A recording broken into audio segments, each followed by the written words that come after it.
सर्वप्रथम आज के मुख्य अतिथि माननीय मुख्यमंत्री जी से निवेदन है कि आप स्मारिका का कृपया विमोचन करें।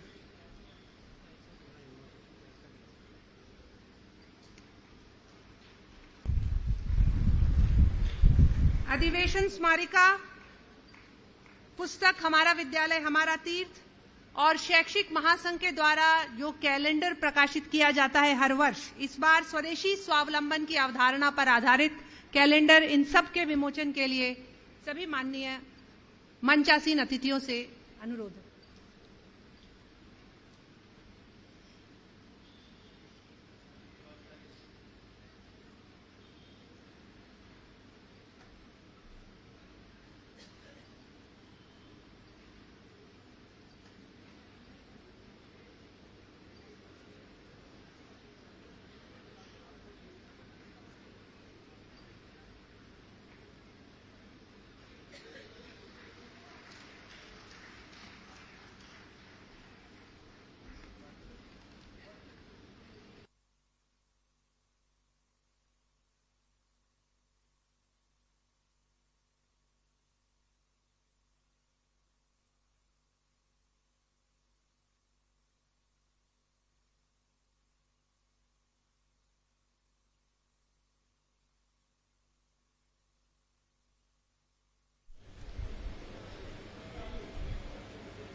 नौवें अखिल भारतीय अधिवेशन में आज उद्घाटन सत्र में हमारे बीच मुख्य अतिथि के रूप में राजस्थान सरकार में यशस्वी एवं लोकप्रिय मुख्यमंत्री माननीय श्री भजन लाल शर्मा जी, आप मंचासीन हैं। मेरा विनम्र निवेदन है माननीय मुख्यमंत्री जी से कि कृपया आप सभी को संबोधित करें।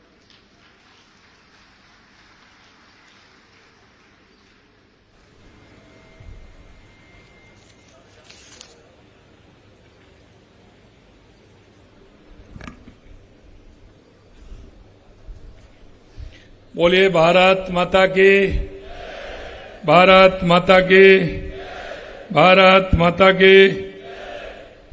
आज के अखिल भारतीय राष्ट्रीय शैक्षिक महासंघ के नवे राष्ट्रीय अधिवेशन में मंच पर विराजमान कैबिनेट में मेरे साथी उप मुख्यमंत्री उच्च शिक्षा मंत्री डॉक्टर प्रेमचंद बैरवा जी, कैबिनेट में मेरे दूसरे साथी शिक्षा मंत्री भाई मदन दिलावर जी, राष्ट्रीय अध्यक्ष अखिल भारतीय राष्ट्रीय शैक्षिक महासंघ श्री नारायण लाल गुप्ता जी, राष्ट्रीय महामंत्री प्रोफेसर गीता भट्ट जी, राष्ट्रीय संगठन मंत्री श्री महेंद्र कपूर जी, श्री अखिल भारतीय बौद्धिक शिक्षक प्रमुख सुनील भाई मेहता जी, प्रदेश अध्यक्ष राष्ट्रीय शिक्षक संघ राष्ट्रीय रमेश चंद पुष्करणा जी, प्रदेश अध्यक्ष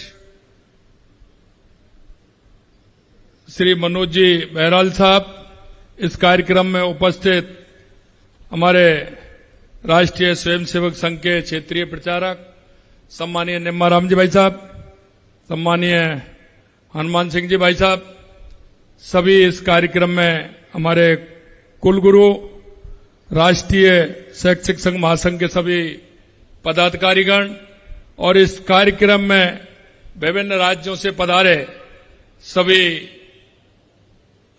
भाई और बहनों, सबसे पहले तो मैं आप सभी का इस राजस्थान की धरती पर आप सभी का स्वागत करता हूं, अभिनंदन करता हूं।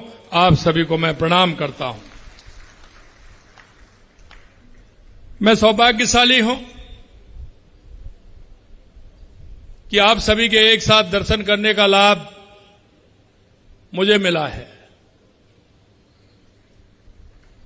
आप जो आत्मनिर्भर भारत और समाज को सशक्त करने के लिए विभिन्न प्रदेशों से आप यहां पधारे हैं, मुझे ये भी पता है कि महीने में जितने भी रविवार और शनिवार आपको मिलते हैं वो आपके सभी आपके प्रवास में जाते हैं। मुझे ये भी पता है कि जितनी भी छुट्टियां आपकी होती हैं, आपका 2 महीने 3 महीने पहले 4 महीने पहले आपके कार्यक्रम बन जाते हैं। आपको मुझे ये भी पता है कि परिवार के कार्यक्रमों में आप कितनी सहभागिता निभा पाते हैं। लेकिन इतना है कि इस राष्ट्र के लिए आने वाले समय के लिए अखिल भारतीय राष्ट्रीय शैक्षिक महासंघ जो कार्य कर रहा है, उस कार्य का परिणाम भी आज समाज के अंदर दिखने लगा है। इसके लिए मैं आपको बहुत बहुत शुभकामनाएं और बधाई देता हूं। आज देश भर से हजारों शिक्षक कार्यकर्ता एकत्रित हुए हैं, तो यह केवल एक सम्मेलन नहीं बल्कि राष्ट्र निर्माण के संकल्प का महायज्ञ है। यह मंच वो है जहां राष्ट्र के हित में, शिक्षा और शिक्षा के हित में, शिक्षक और शिक्षक के हित में समाज का त्रिसूत्रीय वाक्य जो है उसको साकार करने के लिए हम निकले हैं।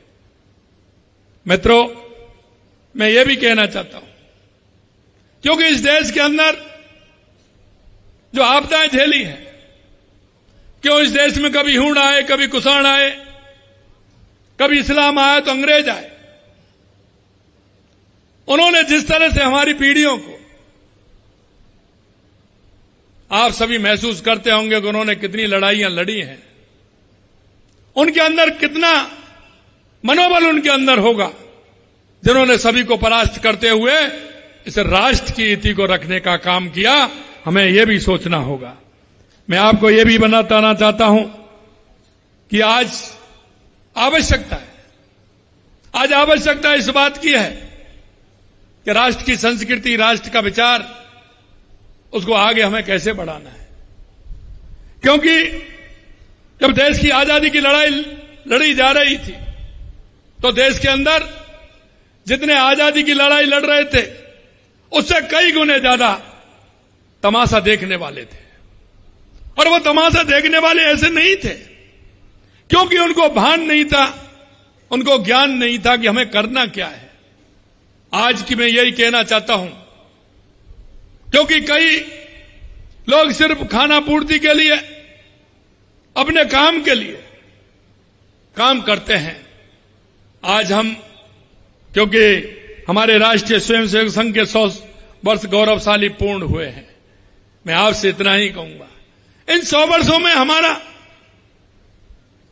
हमारे पूर्वजों ने कितनी मेहनत की है। आज हम देख सकते हैं कि कितनी पीढ़ियां इसके लिए खपी हैं। और आज आप ये भी देख रहे हैं कि 100 वर्षों में जहां जिस क्षेत्र में आवश्यकता थी, सैन्य उन संगठनों का निर्माण करते हुए राष्ट्र का निर्माण करने के लिए जहां आवश्यकता थी, उस आवश्यकता के संगठन बनाते हुए राष्ट्र के अंदर काम हो रहा है। सन 1925 में विजयादशमी के पर्व पर परम पूज्य डॉक्टर केशव बलराम हेडगेवार जी ने नागपुर के संघ की स्थापना की थी। उनके मन में एक संकल्प था, वो संकल्प था भारत को पुनः विश्वगुरु बनाना, समाज को संगठित करना और राष्ट्रीय चरित्र का निर्माण करना। अब आपसे मैं इतना निवेदन करना चाहता हूं कि इस काम को कौन करेगा। और मैं एक बात और कहना चाहता हूं, यह हमारा जो संगठन है यह बहुत धुरी है। यह बहुत धुरी है क्योंकि समाज में इस संगठन के लोगों के बारे में जो धारणा है वो सकारात्मक है। आप अपने मुख से कोई भी बात कहते हैं, समाज उसको मान्यता देता है। समाज के अंदर आपकी स्वीकार्यता है और उस स्वीकार्यता के कारण समाज में आपका प्रभाव है। और प्रभाव इस तरह का है कि एक तरफ वो प्राइमरी शिक्षा से, मिडिल शिक्षा से, सेकेंडरी शिक्षा से जब युवा आता है, अब वो युवा जब आपके संस्थान में आता है, उसको आवश्यकता होती है उसको ठीक प्रकार से राष्ट्र के बारे में, समाज के बारे में उसको बताना, उसको दिशा देने का काम करना। इसलिए मैं इस संगठन को बहुत महत्वपूर्ण मानता हूं। अगर राष्ट्र की संस्कृति को और राष्ट्र की नीति को और राष्ट्र की इति को अगर कोई बढ़ाने का काम करेगा तो गुरुदेव, मैं आपसे कहना चाहता हूं, आपके अलावा और कोई नहीं कर सकता।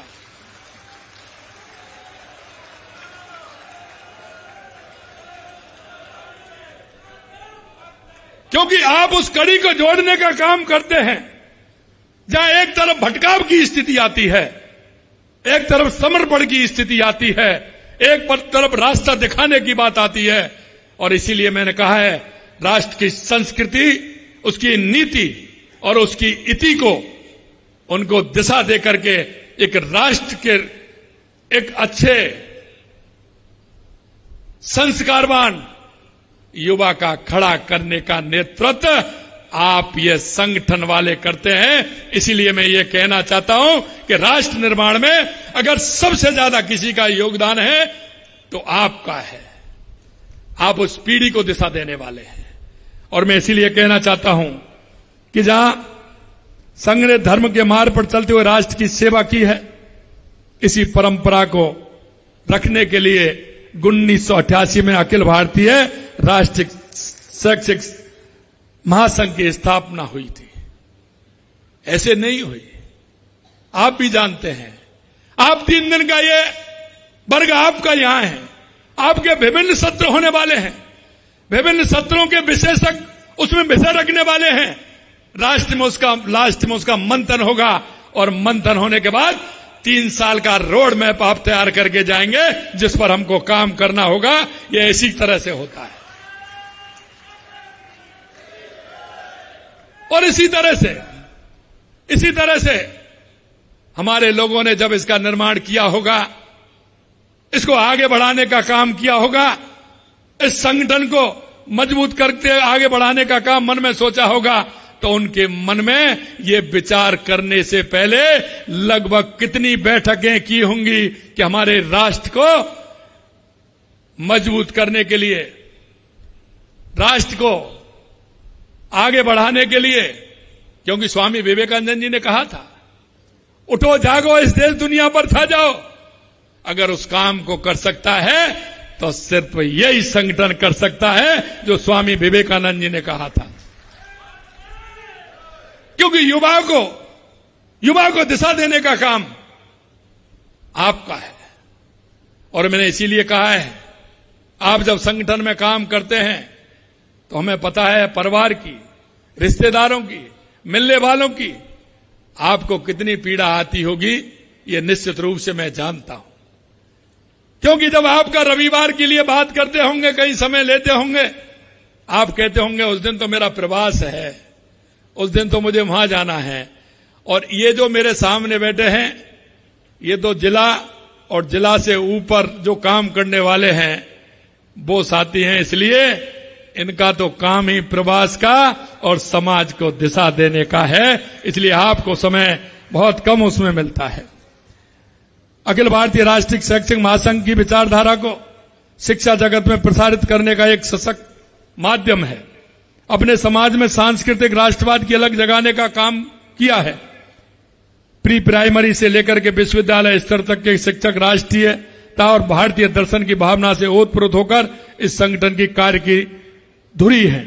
और मैं इसीलिए मित्र इस बात को कहना चाहता हूं कि निस्वार्थ भाव से राष्ट्र की सेवा की है। इस प्रकार हम शिक्षकों को भी युवा पीढ़ी, राष्ट्रभक्ति, चरित्र और मूल्यों का संचार करना होगा। आज अखिल भारतीय राष्ट्रीय शैक्षिक महासंघ देशव्यापी संगठन बन चुका है। और इसीलिए मैं कहता हूं कि देशव्यापी संगठन है, समाज में स्वीकार्यता है, काम की हमें पहचान है और अनुभव भी करते हैं। और अनुभव इस बात का भी करते हैं कि जो आपसे सीख करके जाता है वो दुनिया में अलग जगाने का काम भी करता है।